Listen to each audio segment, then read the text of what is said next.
Stay up to date. The episode's dropping on Mondays. It's the Matt, watch that. It's the Matt, watch that. It's the Matt, watch that podcast. And welcome to the Matt Watch That podcast, the place for reviews, rants, and randomness. I'm your host, Matt Seroski, filmmaker, film fan.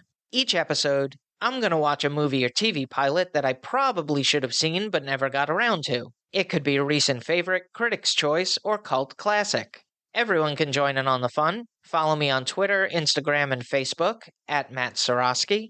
You can subscribe to my YouTube page where I'll post videos and clips from the show. If you have any opinions on what I've discussed or suggestions as to what I should see next, use the hashtag MattWatchThat on social.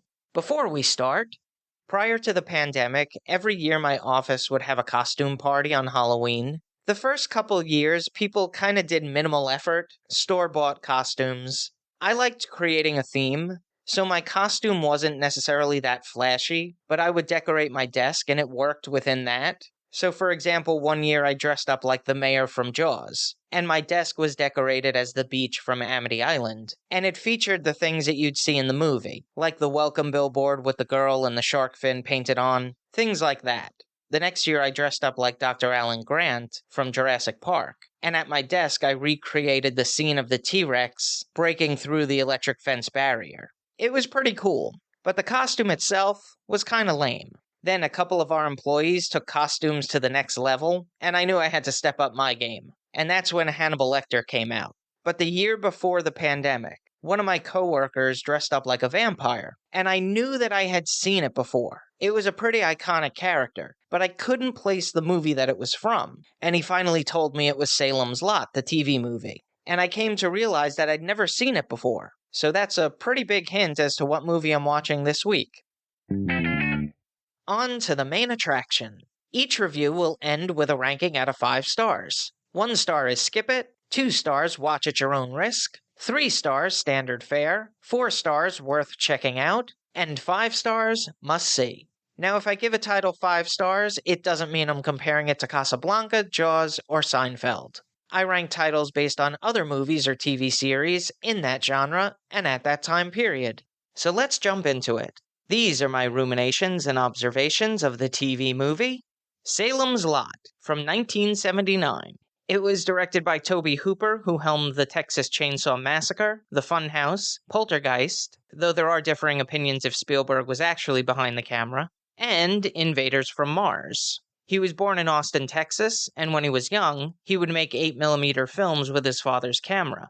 He went to college at the University of Texas, Austin, and was a college professor in his 20s. He made his first feature, Eggshells, for $40,000, but it would be his next movie, The Texas Chainsaw Massacre, which grossed $30 million at the box office, making him an overnight success. The screenplay was written by Paul Monish, who scribed Operation Manhunt and episodes of Danger, Peyton Place, and Playhouse 90. He was probably better well known as the producer of Butch Cassidy and the Sundance Kid, Carrie, and Big Trouble in Little China. It was based on the novel by Stephen King. No child or animal is safe under the fingertips of the master of horror. His bibliography includes Carrie, The Shining, The Dead Zone, Firestarter, Cujo, Christine, Pet Sematary, It, Misery, Dolores Claiborne, The Green Mile, and the Dark Tower series. His shorts The Body was turned into Stand By Me, and Rita Hayworth in The Shawshank Redemption was made into the TNT favorite.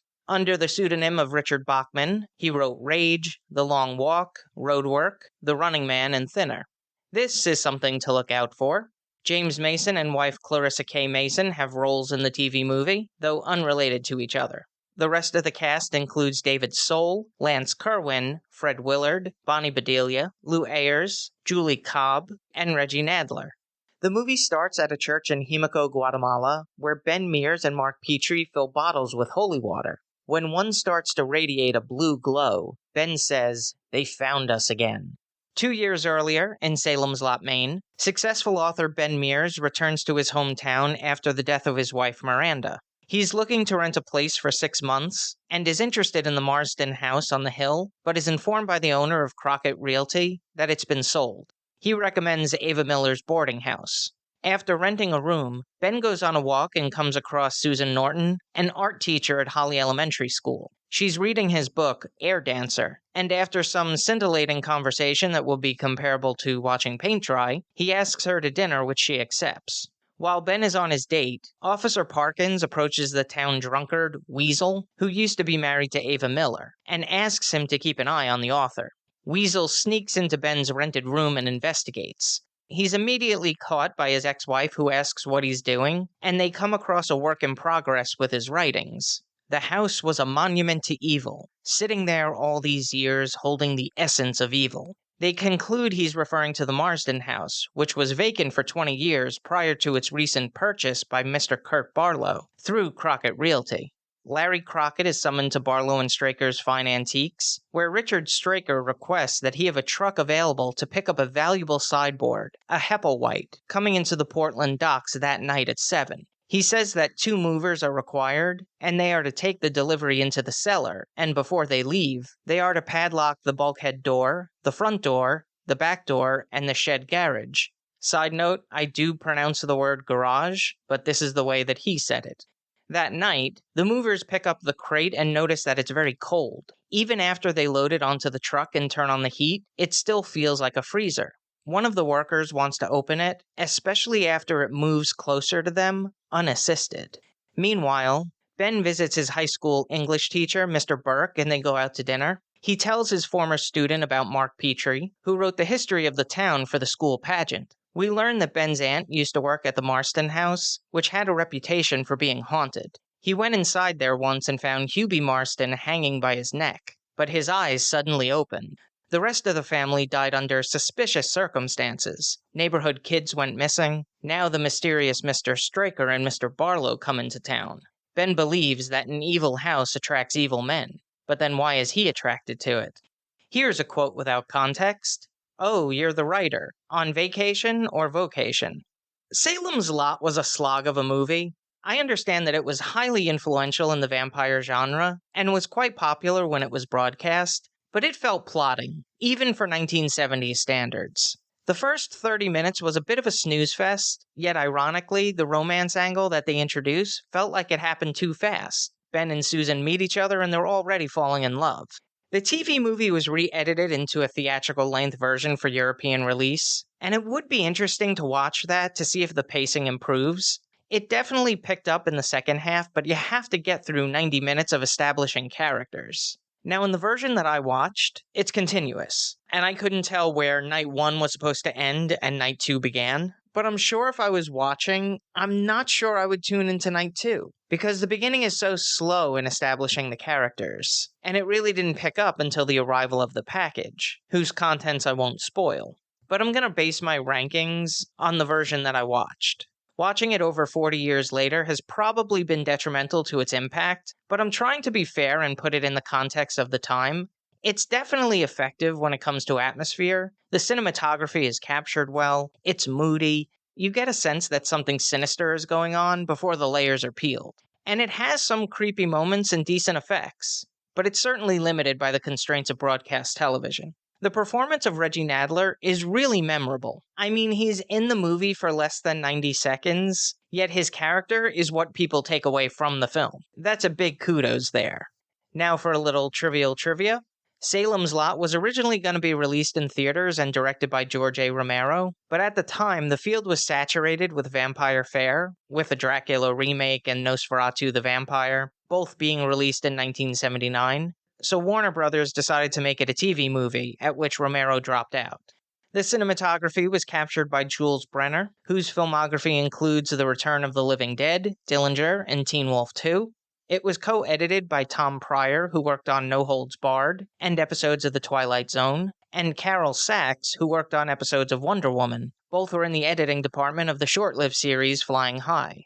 The score was composed by Harry Sukman, who wrote the music for The Singing Nun, Fanny, and won an Academy Award for Best Music, scoring of a musical picture for Song Without End. I think the score was pretty effective.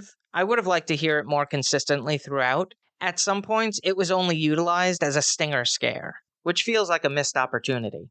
The runtime is 3 hours, 3 minutes. Normally, I'd whine about the length, but it was originally presented as 2 parts, so it's right on target. And full disclosure, I did have to watch it in 2 sittings. I give it 2.5 out of 5 stars. I feel that it might be a little harsh, especially since it was a TV movie, but it would come out about 10 years later, and I think that did a decent job of working around broadcast standards. If you've seen Salem's Lot and have opinions on the movie, let me know what you think using the hashtag #MattWatchThat. Moving right along, each episode, I'm going to post clips that I think people should watch. It could be movie trailers, music videos, interviews, or something completely random. Search for my YouTube page and there will be a playlist called Matt Watch That Playback. There are a lot of scary things in this world, but nothing is more terrifying than Mother Nature. She is relentless. We've seen the widespread damage and devastation that natural disasters have caused, most recently with Hurricane Ian, which will take Florida years to decades to recover from. Now, I'm not going to go on a climate change rant. When I watch Bill Maher and he says that the environment is the biggest issue of the day, I have to roll my eyes a bit. When we have school shootings every week, people dying of fentanyl, inflation, the limitation and elimination of reproductive rights, democracy hanging in the balance. Sorry, the ocean encroaching 6 inches onto the mainland by 2132 is not exactly on my most pressing issues list, but I have enough respect for Mother Nature not to downplay the signals she's sending. There is enough evidence to show that human activities are causing these weather events to be more souped up. These are storms on steroids, and we either have to change as a society or deal with the consequences. And I don't know about you, but until we can breathe on Mars, the Earth is all we got. You see how many people complained about wearing face masks? Well, imagine having to wear a spacesuit all the time. So we better take care of her. But I came across the 5 biggest tornadoes in all history, and it's as fascinating as it is terrifying. The clip is available in the Matt Watch That Playback playlist on YouTube. Check it out.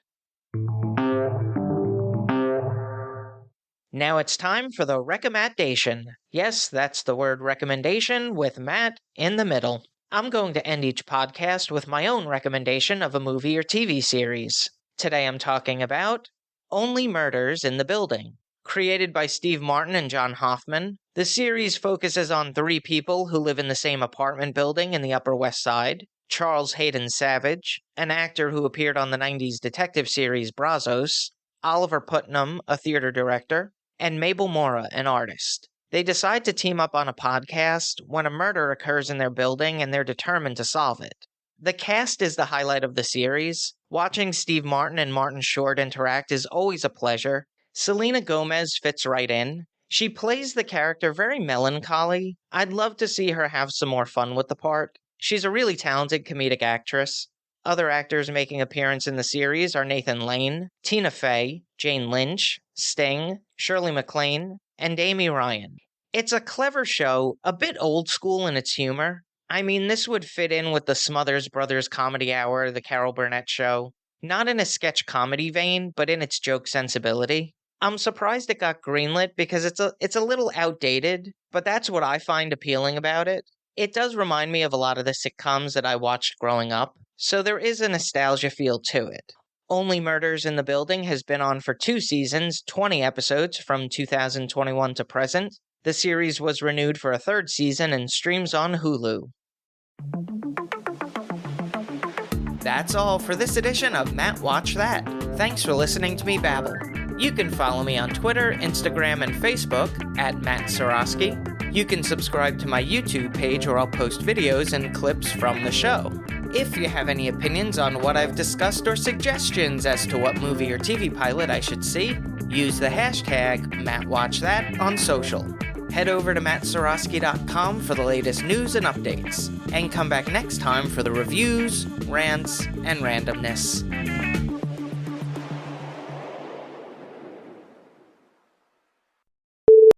Created by Steve Harvey. Steve Harvey? I must have been watching Family Feud clips. 2 years earlier, in Salem's Lot, Maine, successful author Ben Mears returns to his hometown after the wife of his death. Oh, jeez. That's bad even for me.